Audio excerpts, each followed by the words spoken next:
Petang, salam sejahtera. Berita terkini yang kita terima daripada PRN Johor, semua pusat mengundi sudah ditutup. Sudah tepat 6.04 petang. Walau bagaimanapun, ada satu pengakuan yang amat mengejutkan saya selepas saya analisis. Rupa-rupanya yang berpeluang menang besar di dalam PRN Johor kali ini adalah parti Syed Saddiq Syed Abdurrahman, yaitu Parti Muda. Kenapa saya cakap begitu? Kamu ikuti terus pembongkaran ulasan saya pada kali ini. Jangan kamu skip. Ada isu yang paling penting di sini. Berlandaskan kepada laporan semasa, laporan terkini yang kita terima daripada SOANI mengatakan bahwa peratusan rendah mungkin kerana pengundi bimbang COVID-19 menurut Menteri Besar Johor. Tapi jangan terlepas fakta penting daripada penerangan Menteri Besar Johor ini. Kerana menurut beliau, walaupun beliau mengakui bahwa ratusan keluar mengundi PRN Johor itu adalah disebabkan kerana kerisauan terhadap penularan COVID-19, namun ada satu perkara yang beliau nyatakan yang amat memberikan indication ataupun indikasi bahwa Parti Muda ada peluang menang besar dalam PRN Johor dan mungkin akan menjadi game changer ataupun orang bilang kingmaker. Kerana menurut Datuk Hasni Mohamad, mantan Menteri Besar Johor, beliau katakan bahawa peratusan keluar mengundi itu berlaku pada semua kaum. Beliau ada statistiknya. Pasti beliau bercakap ni kena ada statistik. Ikuti betul-betul ulasan saya supaya kamu faham. Menurut Menteri Besar Johor ini, yaitu Datuk Hasni, semua kaum terlibat di dalam kekurangan turun mengundi ini. Dan ini yang paling penting. Menurutnya, kita mendapati ramai pengundi-penundi golongan dewasa tidak keluar mungkin atas sebab bimbang COVID-19. Disinilah faktanya, yaitu ramai golongan-golongan dewasa yang tidak mengundi. Dewasa ini merujuk kepada orang yang berusia lebih daripada 40 tahun. Kenapa? Ada beberapa perkara yang Datuk Hasni beritahu kepada kita semua kenapa orang dewasa ini tidak turun mengundi. Pertama, kerana mereka risau COVID-19. Yang kedua, menurut Datuk Hasni, mereka tidak begitu gairah, yaitu golongan dewasa yang berusia 40 tahun ke atas ini, mereka tidak begitu gairah lagi untuk keluar mengundi. Dan semua perkara ini berlaku kepada semua kaum, bukan Melayu saja, tapi Cina dan India juga. Dan beliau juga mengatakan bahawa, mengulas lanjut, Hasni juga berkata bahawa pengundi dalam kalangan warga tua juga tidak begitu ramai keluar berikutan masalah kesehatan. Ini fakta yang penting untuk Parti Muda. Yang ramai mengundi, lepas saya analisis fakta ini, rupa-rupanya yang paling banyak mengundi di mana-mana media sosial, di Twitter, Instagram, Facebook, di berita-berita portal, semuanya bercakap tentang pengundi muda. Yang paling gairah mengundi adalah mereka yang undi pertama kali, yaitu 18 tahun sehingga usia 30 tahun. Mereka ini yang benar-benar gairah mengundi. Dan ini juga satu berita buruk untuk Barisan Nasional.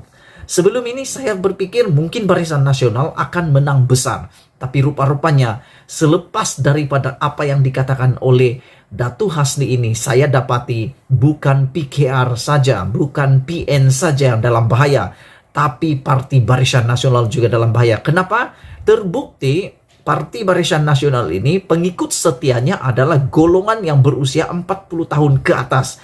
Golongan muda, mereka sudah terpecah-pecah. Bukan tidak ikut BN, tapi ramai yang sudah mulai terpecah-pecah. Ramai yang ikut parti lain berbanding memilih Barisan Nasional.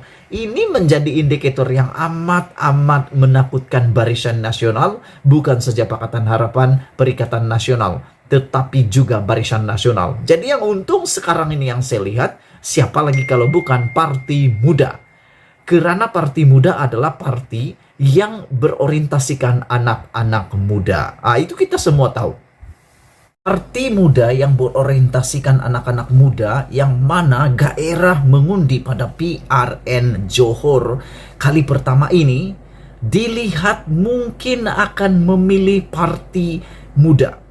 Saya tidak tahu kenapa saya berpikir begitu, tapi saya yakin mereka akan memilih parti muda. Ramai yang akan memilih parti muda. Selain daripada itu, orang-orang muda yang ada di PRN Johor ini juga, bukan Johor saja, tapi di seluruh Malaysia, mempunyai pemikiran dinamik yang tidak sama dengan atuk, paci, abah, nenek, mama, ibu, kakak, atau sebagainya sepupu mereka. Mereka punya pendirian yang terkini. Mereka dibesarkan dengan persekitaran politik dalam ruang lingkup mereka sendiri. Bahkan anak-anak muda inilah sebenarnya yang saya lihat pada PRU 14 yang lepas, PRN Johor ke-14 yang lepas, banyak memainkan peranan menumbangkan Barisan Nasional. Walhal kita tahu Johor adalah kubu kuat Barisan Nasional pada waktu itu, dan seperti seorang ahli politik mengatakan, sekiranya Barisan Nasional tumbang di Johor, tumbanglah juga Barisan Nasional di Putrajaya. Dan memang benar berlaku. Selepas PRN 14 Johor, tumbang BN di Johor, tumbang juga BN di Persekutuan. Jadi balik semula kepada isu hari ini, nampaknya yang banyak kelebihan sekarang ini adalah parti muda. Adakah mereka akan menjadi kingmaker di dalam politik kali ini dengan kehadiran pengundi yang sangat kurang ini? Dan menurut laporan daripada pengakuan daripada Muhammad Hasni, Datuk Muhammad Hasni itu, beliau mengatakan bahwa yang tidak turun mengundi itu kebanyakan adalah orang dewasa, dan juga ramai juga orang-orang yang sudah tua atau sudah lanjut usia yang ada masalah kesehatan, tidak turun mengundi karena risau dengan kesehatan mereka. Jadi sebelum kita berakhir, sebelum kita sampaikan keputusan-keputusan terkini, kita ulas dulu tentang hal ini. Tapi Anda juga berhak memberikan ulasan Anda. Adakah Anda akan berpikir seperti saya yang sedang gairah melihat keputusan analisis yang amat luar biasa yang saya terpikir tiba-tiba ini, yaitu yang beruntung sebenarnya adalah parti muda dan juga PKR. PKR ini juga diminati oleh parti-parti muda, dan berbanding dengan Barisan Nasional dan juga Perikatan Nasional yang Anda tahu kebanyakan pengikut mereka itu adalah orang-orang yang sudah lanjut usia, yang boleh dikatakan sebagai veteran ataupun boleh juga dikatakan orang-orang tua. Dan ada juga yang menggelarnya mereka sebagai veteran, dan ada juga yang menggelar mereka orang-orang lama. Saya pikir yang akan ada peluang sekarang ini sebenarnya adalah parti muda, PKR, dan DAP, karena mereka ini lebih banyak disukai oleh anak-anak muda yang berusia kurang daripada 40 tahun. Kita tengoklah nanti betul atau tidak apa yang saya jangkakan ini. Kalau tidak benar, apa boleh buat? Kalau benar, maka tepatlah apa yang saya pikirkan. Sekian dulu pengungsian kali ini. Jangan kemana-mana, ikuti terus laporan demi laporan daripada channel ini. Kita jumpa lagi. Bye-bye.